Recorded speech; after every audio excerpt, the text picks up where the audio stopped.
굿모닝 여러분. 오늘은 요나서 3장 말씀 같이 묵상하겠습니다. 3절, 4절 그리고 10절 말씀을 제가 읽어드릴게요. 요나가 여호와의 말씀대로 일어나서 니느웨로 가니라. 니느웨는 사흘 동안 걸을 만큼 하나님 앞에 큰 성읍이더라.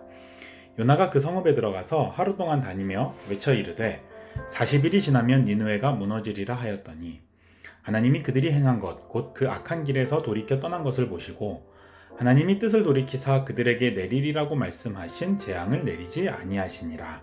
아멘. 세상에서 가장 꼴보기 싫은 것 중에 하나가 억지로 하는 사람 보는 겁니다. 억지로 공부하는 사람, 억지로 일하는 사람 옆에서 바라보면 그 자체가 고통입니다. 일을 맡겼는데 억지로 하는 사람 보면 화가 나죠. 차라리 내가 하고 말지. 그런 마음으로 일을 뺏어버리고 싶습니다. 근데 오늘 요나서 3장에 나오는 요나의 모습이 바로 딱 그 모습입니다. 하나님은 원래 요나서 1장에서 니느웨로 가서 그들에게 회개를 외치라고 말씀하셨죠.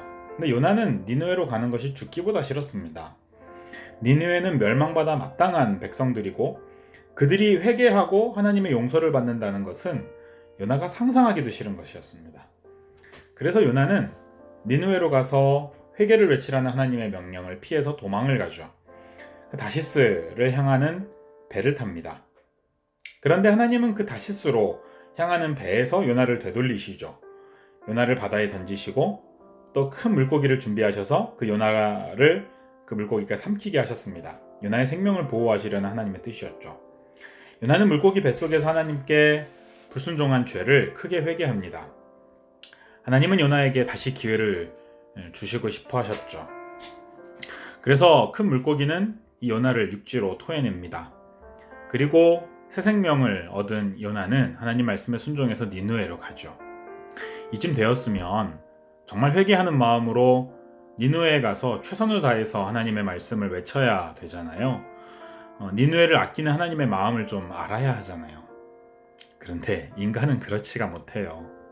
요나는 여전히 니느웨 백성들이 회개하는 꼴을 보고 싶지가 않습니다. 성경이 그것을 오늘 적나라하게 기록하고 있어요.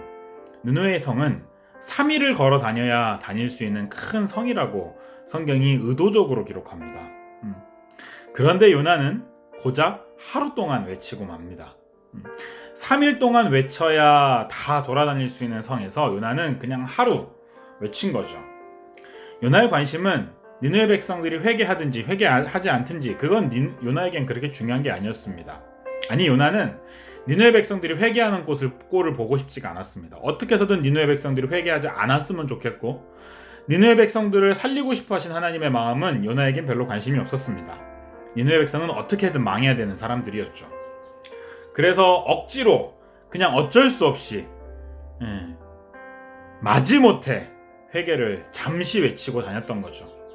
하나님 보실 땐 참 답답한 노릇입니다. 요나의 마음속에는 나는 의로운 사람이고 나는 잘난 사람인데 저 니느웨 백성들은 망해야 된다. 우리를 괴롭히는 이스라엘을 괴롭혔던 저 니느웨 백성들을 하나님께 용서받으면 안 된다라는 이 교만한 모습이 요나 속에 가득했던 겁니다.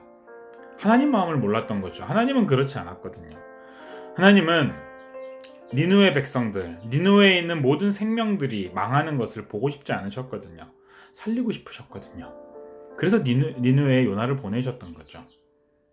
그 하나님의 마음을 좀 알아들였어야 하는데 요나는 하나님의 마음과 전혀 상관없이 그저 니느웨 백성들 망하기를 바라는 자신의 마음에 사로잡혔던 거죠.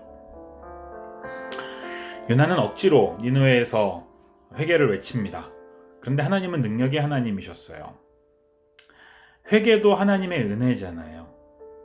요나가 억지로 외치는 그 회개의 외침을 듣고도 니느웨 백성들이 철저하게 회개하기 시작합니다. 참으로 놀라운 하나님의 역사이죠.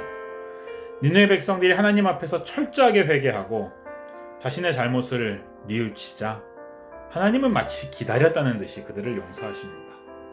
이게 사람을 사랑하시는, 죄인을 사랑하시는, 생명을 사랑하시는 하나님의 마음이었던 거죠. 사랑하는 여러분, 우리가 그리스도인이잖아요. 우리도 죄인이었는데 하나님의 그 마음 때문에, 죄인을 벌하고 싶어 하시지 아니하시는 하나님의 마음 때문에 은혜 받은 사람들이잖아요. 그 은혜를 받았으면서도 우리는 하나님의 마음을 모를 때가 참 많습니다. 죄인을 아끼시는 하나님의 마음을 모르고 그들에게 복음을 전해주지 않습니다. 그들이 살아나는 길을 알려주고 싶어 하지 않습니다. 우리가 용서받은 죄인임에도 불구하고 심지어 우리는 다른 사람을 향하여 그들은 심판받아 마땅하다고 정죄하며 비난합니다. 그런 모습을 바라보는 하나님의 마음은 어떻겠습니까?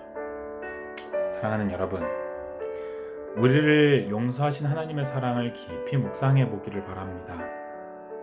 그 하나님의 마음을 좀 알았으면 좋겠습니다. 그리고 우리 주위에 있는 사람들, 하나님이 사랑하시는 사람들, 하나님이 아끼시는 사람들을 우리도 좀 아꼈으면 좋겠습니다. 우리의 개인적인 감정에 사로잡히는 것이 아니라 하나님의 마음으로 말이죠. 그 하나님의 마음을 깊이 헤아릴 수 있는 철든 성도들 되기를 바랍니다. 우리 같이 기도합시다. 하나님 아버지, 죄인을 아끼시는 하나님, 죄인이 회개하기를 원하시는 하나님, 죄인을 살리시기를 원하시는 하나님, 그 하나님의 마음 때문에 우리가 지금 여기에 있음을 고백합니다. 그 하나님의 마음으로 우리 주위에 있는 사람들도 아끼고 사랑할 수 있도록 은혜를 허락하여 주옵소서. 우리를 용서하신 십자가의 복음을 우리 주위에 있는 사람들에게도 알려줄 수 있도록 용기와 힘을 허락하여 주옵소서. 개인적인 감정에 사로잡혀 사람을 미워하거나 사람이 망하기를 바라는 어리석음에 빠지지 않도록 은혜를 허락하여 주옵소서. 오늘도 우리 하나님 마음을 알아들일 수 있는 하루가 되게 하여 주옵소서. 거룩하신 우리 주 예수님의 이름으로 기도합니다. 아멘.